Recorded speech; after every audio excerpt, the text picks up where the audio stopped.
যারা গুন্ডামি মস্তানি করে ভাবছেন দাদা দিদি বলে দিয়েছে করে নেব, সেই দাদা দিদিকেও জেলের ভাত খাওয়াবো। এরা তো চুনোপটি। অনুরোধ করবো যার যে দল ভালো লাগছে করুন, তাতে কোনো আমার অসুবিধা নাই।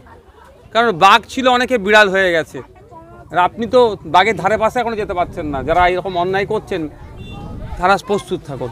আর আমি সতর্ক করছি যে দেখুন, শাহজাহান শেখ বালুবাবু থেকে শুরু করে কেষ্টবাবু থেকে শুরু করে পার্থবাবু থেকে শুরু করে এখন জেলের ভাত খাচ্ছে।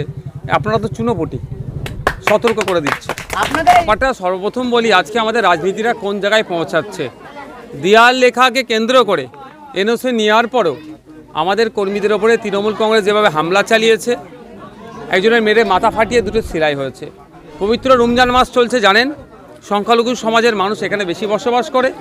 একজন সংখ্যালঘু সমাজের মানুষের মেনে মাথা ফাটিয়ে দিল তৃণমূল কংগ্রেসের মমতা ব্যানার্জির দলের যাকে তারা কর্মীরা। এরা কথায় কথায় উত্তরপ্রদেশের কথা বলে, অসমের কথা বলে, গুজরাটের কথা বলে। পশ্চিমবাংলার সংখ্যালঘুরা তৃণমূলের হাতে কতটা সুরক্ষিত, কতটা আক্রান্ত, সেটা চোখে আগুল দিয়ে দেখিয়ে দিচ্ছে। আমি অনুরোধ করব প্রত্যেকটা দলের কর্মীদের কাছে, দেয়াল লেখার জন্য অন্য দলের কর্মীদের মেরে মাথা ফাটাচ্ছেন, আক্রান্ত করছেন। দিনের শেষে কিন্তু যার নামে মামলা হচ্ছে, হয়তো পুলিশ দিয়ে এখন চুপ করে রাখছেন, মামলা হচ্ছে অবশ্যই, কিন্তু দেখুন সে বুথের নেতা, ব্লকের নেতা, এর থেকে বড় নেতা নয় তারা।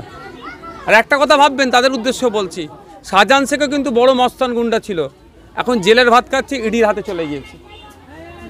তো আগামী দিনেও কেন্দ্রীয় তদন্তকারী সংস্থার হাতে চলে গেছে।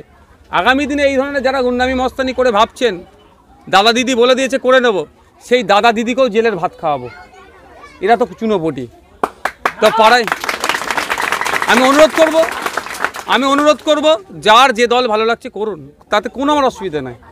কিন্তু বুথের স্তরে নিজেদের মধ্যে এই মারামারি হানাহানি করে এই মাথা ফাটানো কেস খাওয়া নিজেরা জড়িয়ে পড়বেন না। তাই এটা ভেবেচিন্তে চলুন, আগামীর কথা ভাবুন। কারণ বাঘ ছিল অনেকে বিড়াল হয়ে গেছে, আর আপনি তো বাঘের ধারে পাশে এখনো যেতে পারছেন না। যারা এরকম অন্যায় করছেন তারা প্রস্তুত থাকুন। কি বলবেন? আপনি কি হুমকি দিয়ে যাচ্ছেন?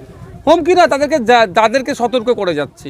হুমকি দিয়ে আর আমি সতর্ক করছি যে দেখুন, শাহজাহান শেখ বালুবাবু থেকে শুরু করে কেষ্টবাবু থেকে শুরু করে পার্থবাবু থেকে শুরু করে এখন জেলের ভাত খাচ্ছে।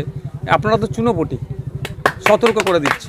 আপনাদের এই এলাকাতে জিতে আছে, আপনাদের এই যে জানাকে মারধর করা হলো, তিনি দাবি করছেন তৃণমূলে জয়েন করছে না বলে তাকে ষড়যন্ত্র করে মারধর করা হচ্ছে, কি বলবেন? চালতা বেরিয়ে আমাদের এক জেতা মেম্বারকে জয়েন করানোর চেষ্টা করেছিল, সে যখন জয়েন করেনি তার বাড়ির অদূরেই বোমা রেখে তাকে ফাঁসানোর চেষ্টা হচ্ছে। বিভিন্ন সময় বিভিন্নভাবে আমাদের যারা দায়িত্বশীলেরা আছেন বা যারা জনগণের ভোটে নির্বাচিত হয়েছেন তাদেরকে বিভিন্ন লোভ দেখিয়ে দলে জয়েন করানোর চেষ্টা করছে। যখন পাচ্ছেন না বা দায়িত্বশীলেরা যখন যাচ্ছে না, তাদের উপরে এরকম হামলা করছে। তবে এই হামলা বেশি দিনের নয়, সময় ঘনিয়ে এসেছে।